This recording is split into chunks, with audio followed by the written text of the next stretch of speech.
আমরা এখন আছি টিএমএসএস পার্কে। পার্কের ভেতরে ঢুকে দেখলাম বিশাল বড় একটা হনুমান, অনেক বড়। এই পার্কের ভেতরে সৌন্দর্য একটা জিনিসই হচ্ছে এই হনুমানটা দেখতে। পাশে দেখতে পেলাম একটু ঘোড়ার গাড়ি, ঘোড়ার গাড়িতে অনেক মেয়ে বসে আছে।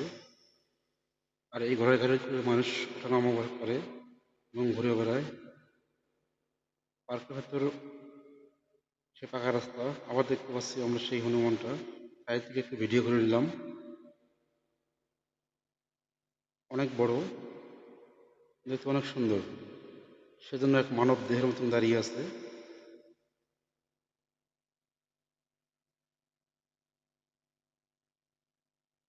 পার্কের ভেতর দেখতে পাচ্ছি ছেলে মেয়ে সম্পর্কে জোড়ার জন্য রাস্তার পাশে এপাশেও আছে ওপাশেও আছে, পাশে নদী, তারা মনোরম দৃশ্য পাচ্ছে এবং প্রেমে আসক্ত হয়ে গেছে।